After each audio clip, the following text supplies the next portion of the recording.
Hello student, logic class में आपका स्वागत है। आज हम देखने वाले हैं गॉस के प्रमेय से कूलॉम के नियम की व्युत्पत्ति कैसे की जाती है, उसे देखने वाले हैं। सबसे पहले आपको बता दूं, ये कक्षा 12वीं फिजिक्स चैप्टर नंबर 1 का टॉपिक है। इसके पहले वाले वीडियो में मैंने गॉस के बहुत सारे अनुप्रयोगों को बता दिया था, जिसमें से 4 अनुप्रयोग मैंने अच्छा खासा आप लोगों को समझा दिया था। अगर आप उस वीडियो को नहीं देखे होंगे तो जाकर के उस वीडियो को देख सकते हैं। तो ये जो टॉपिक है वो 5वां टॉपिक है गॉस के प्रमेय के अनुप्रयोग का, जो कि हम लोग देखने वाले हैं, जिससे कूलॉम के नियम की उत्पत्ति करेंगे। तो आपको सबसे पहले अगर गॉस के प्रमेय से कूलॉम के नियम की व्युत्पत्ति करनी है तो आपको गॉस का प्रमेय क्या होता है ये मालूम होना चाहिए, इसका सूत्र मालूम होना चाहिए। साथ ही साथ आपको कूलॉम के नियम यानी कि दो आवेशों के मध्य जो दिया गया था कूलॉम के बल के नियम, उसे पता होना चाहिए।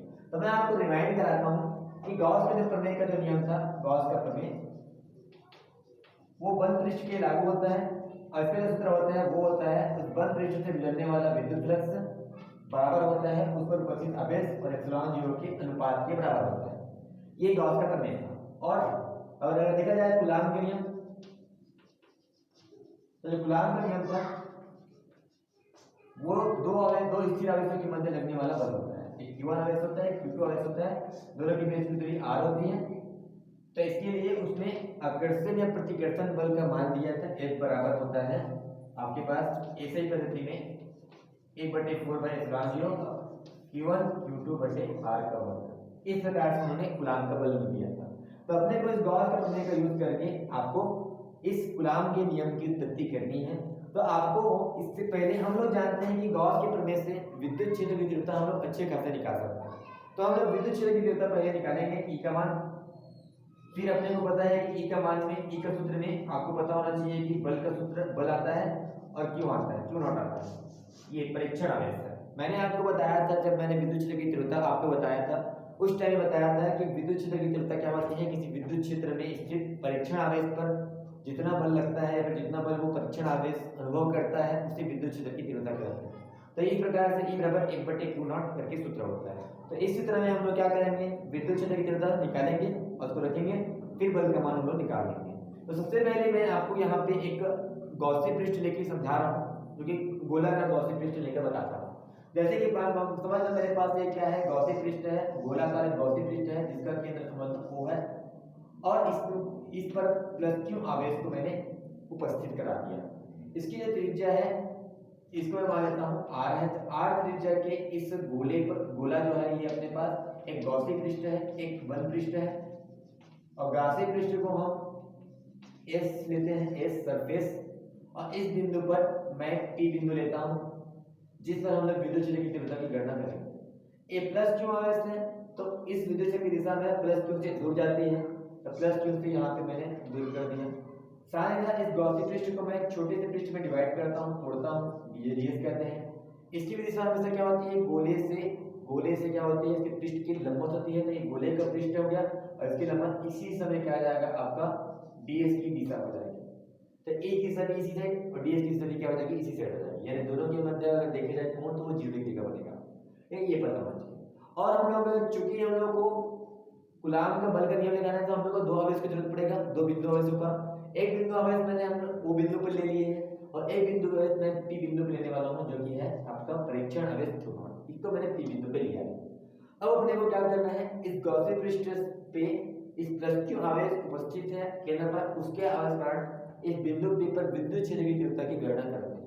तो मैं यहाँ पे लिख रहा हूँ कि गॉसी पृष्ठ पर उपस्थित प्लस q आवेश के कारण बिंदु P पर विद्युत क्षेत्र की तीव्रता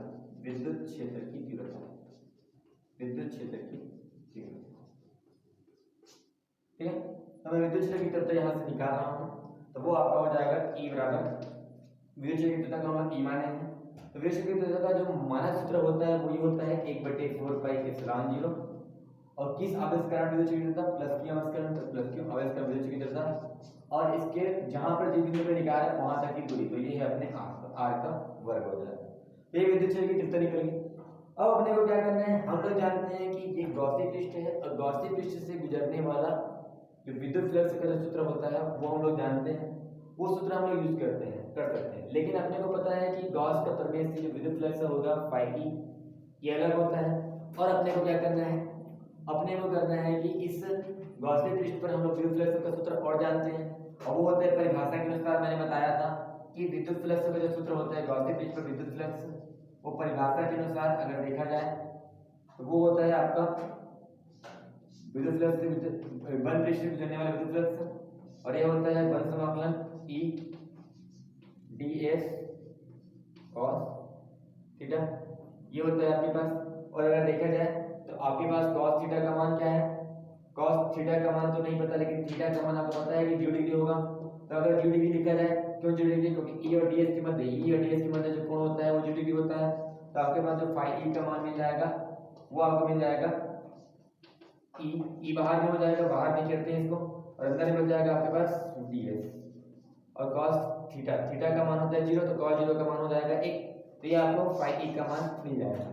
फिर आपको पता है कि फाई ई का जो मान होता है वो आपको गॉस के प्रमेय से क्या होता है, गॉस के प्रमेय से फाई ई का मान, गॉस का प्रमेय मैं यूज कर रहा हूँ, गॉस का प्रमेय, गॉस के प्रमेय से आपको पता है फाई ई का मान क्या होता है, q बटे एप्सिलॉन 0।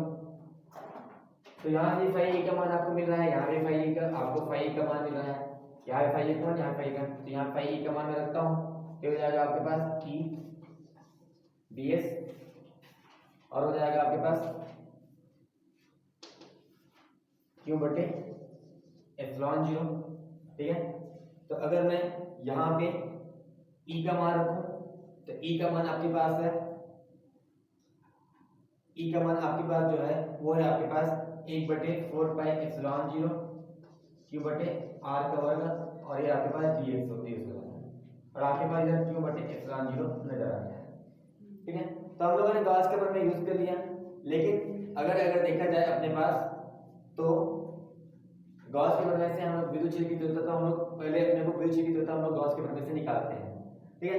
तो गॉस के प्रमेय से मैंने पहले विद्युत क्षेत्र की तीव्रता मैं यहाँ पे निकालता हूँ, सॉरी मैं यहाँ पे गलत कर दिया, यहाँ पे मैं गॉस के प्रमेय से विद्युत क्षेत्र की तीव्रता निकालूं तो यहाँ पे जो ds का जो मान होता है वो आपके पास क्या होता है, इसका क्षेत्रफल होता है। तो ये क्षेत्रफल कैसे निकल जाएगा आपके पास, ये जो गॉसी पृष्ठ का जो क्षेत्रफल होता है वो होता है 4 पाई r का वर्ग, और आपके पास q बटे एप्सिलॉन 0 मिल जाएगा। तो यहाँ से E का जो मान मिल जाएगा वो आपके पास मिल जाएगा 1 बटे 4 पाई एप्सिलॉन 0, ये वाला एप्सिलॉन 0, और q बटे r का वर्ग। ये हमें विद्युत की तीव्रता मिल जाएगी। हालांकि हम लोगों ने यहाँ विद्युत की तीव्रता हम लोगों ने जानते हैं विद्युत की तीव्रता का सूत्र जैसे ही होता है, वो भी यहाँ पे भी निकाल के हम लोग बता दें विद्युत की तीव्रता ये होगी। अब हम लोग क्या करेंगे, गॉस के प्रमेय यूज कर चुके हैं, अब हम लोग जानते हैं कि इस क्यू नॉट आवेश पर क्या लग रहा होगा, इस विद्युत क्षेत्र के कारण, इसके कारण विद्युत क्षेत्र उत्पन्न हुआ है, इधर विद्युत क्षेत्र की तीव्रता, इधर विद्युत क्षेत्र, इधर ये विद्युत क्षेत्र की तीव्रता के कारण, विद्युत क्षेत्र की तीव्रता के कारण लगने वाला बल, विद्युत क्षेत्र की तीव्रता का सूत्र हम लोग जानते हैं, E बराबर क्या होता है, 1 बटे क्यू नॉट होता है। तो E का मान मैं यहाँ से लेकर यहाँ से लगाऊं या फिर यहाँ से यहाँ। मैं दो तरीके से आपको बताया, एक हम लोग बिना गॉस के प्रमेय का यूज करके बना सकते हैं, कोई ज्यादा बड़ी बात नहीं होता है, और आपके पास विद्युत फ्लक्स को लेते हुए आप यहाँ से गॉस प्रमेय का यूज करके भी आप देखा जाए तो यहाँ पे आपका विद्युत की यहाँ भी इतनी है, इतनी भी है, तो आपने गॉस का प्रमेय यूज करना था, मैं इस तरीके से भी आपको बता दिया। यहाँ से E का मान मैं यहाँ पे रखा हूँ, तो देखा जाए तो आपके पास क्या मिल रहा है, 1 बटे 4 पाई एप्सिलॉन 0 और q बटे r का वर्ग, आपके पास 1 बटे q नॉट मिला। आपको f का मान निकालना है, तो आप क्या करेंगे, इस q नॉट को इधर मल्टीप्लाई कर देंगे, तिरछा गुणा कर देंगे, तो आपके पास जो f का मान मिल जाएगा वो मिल जाएगा 1 बटे 4 पाई एप्सिलॉन 0 q नॉट बटे r का वर्ग। तो ये जो देखा जाए यही आपका क्या है, कूलाम के बल का नियम है, जो इस प्रकार से आपको नजर आ रहा होगा कि 1 बटे 4 पाई एप्सिलॉन 0, दो आवेश q1 q2, यहाँ पे दो आवेश क्या था आपके प्लस q था और q नॉट था, तो इनके मध्य, और यहाँ पे r दोनों के बीच की दूरी यानी q और q नॉट के मध्य दूरी r है, तो r है। तो इस प्रकार से हमने देखा कि कूलाम के नियम से मैंने यहाँ से आपको जो पढ़ा है, यहाँ से यहाँ तक आपको कूलाम का नियम लगा करके आपको कूलाम का नियम, मैंने यहाँ से आपको गॉस का प्रमेय बता करके आपको कूलाम का नियम प्रूव करके दिखाया। इस प्रकार से आप यहाँ से भी यहाँ कर सकते हैं, चाहे तो आप यहाँ से डायरेक्टली भी कर सकते थे, लेकिन यहाँ पे कूलाम का नियम नहीं लगता, इसलिए यहाँ पे ध्यान मत रखिएगा। यहाँ पे विद्युत फ्लक्स लगाया मैं, विद्युत फ्लक्स का परिभाषा सूत्र वही होता है ए और डी के मध्य जो कोण बनता है वो 0 डिग्री का कोण बनता है। तो थीटा का मान क्या है 0 डिग्री है, यहाँ पे 0 डिग्री का ये था। फिर यहाँ पे मैं गॉस का फॉर्मूला लगाया, फाई का मान मेरे पास ये था, मैं यहाँ पे रखा, क्योंकि यहाँ पे ये जो समाकलन रहता है ये क्षेत्रफल को बताता है गॉसीय पृष्ठ का। तो गॉसीय पृष्ठ एस है, इसका क्षेत्रफल क्या हो जाएगा 4 r का वर्ग हो जाएगा। तो मैंने रखा, यहाँ से विक्षेप की तीव्रता निकाली। फिर हम जानते हैं विक्षेप की तीव्रता का सूत्र एक और होता है E बराबर 1/2 f का मान निकालना। मैं E का मान यहाँ से लेकर यहाँ तक रख दिया, फिर मैंने विक्षेप की तीव्रता से हम लोग बल का मान निकाल दिया। तो ये आपका कूलाम के बल का नियम है, यही आपका कूलाम के बल का नियम है। तो ये आपको पता होना चाहिए था, उसके बाद ही आप ये कर सकते थे। तो इस प्रकार से हम लोगों ने गॉस के प्रमेय से कूलाम के नियम की व्युत्पत्ति कर दी। अगर आपको यह वीडियो समझ में नहीं आया होगा या फिर आपको कुछ डाउट होगा तो आप बेझिझक कमेंट बॉक्स में पूछ सकते हैं। अगले वीडियो का इंतजार कीजिए, क्योंकि ये टॉपिक, ये जो पार्ट है, ये फर्स्ट चैप्टर है, ये खत्म हो गया। अब अगले चैप्टर में हम लोग स्टार्ट करेंगे विद्युत धारिता और आपका विद्युत विभव, ये सेकंड चैप्टर में आने वाला है। तो हम लोग इस टॉपिक को आज खत्म करते हैं। अगले वीडियो का इंतजार कीजिए। धन्यवाद।